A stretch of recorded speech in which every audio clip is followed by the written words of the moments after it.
Deputy CM Pawan Kalyan కీలక వ్యాఖ్యలు చేశారు. జనసేన ఐడియాలజీ విస్తృతంగా పెరిగేదే తప్ప తగ్గేది కాదన్నారు. 2-3 కులాలే శాసిస్తామంటే కుదరదన్నారు. కులం కోసం పార్టీ పెట్టలేదని, ఒక కులానికే పరిమితం చేస్తుంటే చాలా బాధేసేదన్నారు.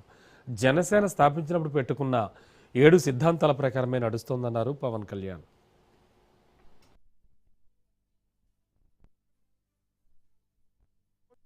ఈ మధ్యన ఏమైపోయిందంటే కులాల మధ్య చాలా ఇబ్బందులు అయిపోతున్నాయి.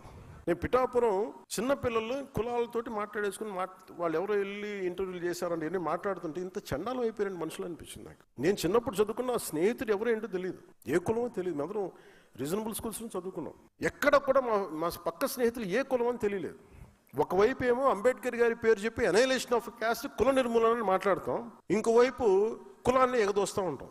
BC schools, BC social welfare, SC ST welfare అని మనమే విడగొట్టి ఇవన్నీ చేస్తుంది జరగవా? అసలు పిల్లలకి కులం లేకుండా చేయవచ్చు కదా. ముందు అసలు ఒకటే స్కూల్ ఎందుకు పెట్టకూడదని ఆలోచన కలుగుతూ ఉంటుంది. ఎవరికి ఆలోచన అసలు నేను పెడదామా లేదా అంటే ఒకసారి మాట్లాడాల్సి వస్తుంది. ఎందుకు పబ్లిక్ డిస్కోర్స్లో మాట్లాడుతున్నా అంటే before I speak in cabinet I want this to be in public discourse.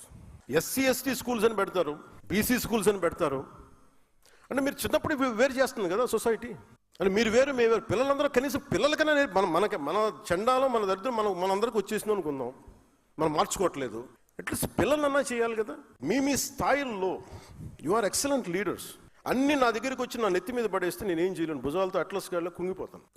మీరు కూడా కొంత బాధ్యత బరువు పంచుకోమని నాకు విన్నపం. మొత్తం నా మీద వేసేసి మా ఊర్లో రోడ్డు లేదండి నువ్వు చేసి కాబట్టి మాకు ఇక్కడ మా ఇంట్లో అంట్లు తోటానికి ఎవరు లేరు, కొంచెం వచ్చి అంట్లు తోయండి, ఇక్కడికి వెళ్తుంది. అలాగే అది ఎక్కడో చోట మీరు పదవి బాధ్యత అంటే మీరు కూర్చొని మీరు కన్ను వాళ్ళేసి ఏంటి బాగుందా ఏం జరుగుతుంది అట్లా కాదు.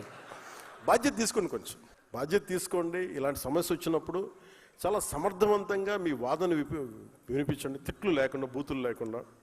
ఇదొకటి మీకు మీ దృష్టికి తీసుకుతలుచుకోండి.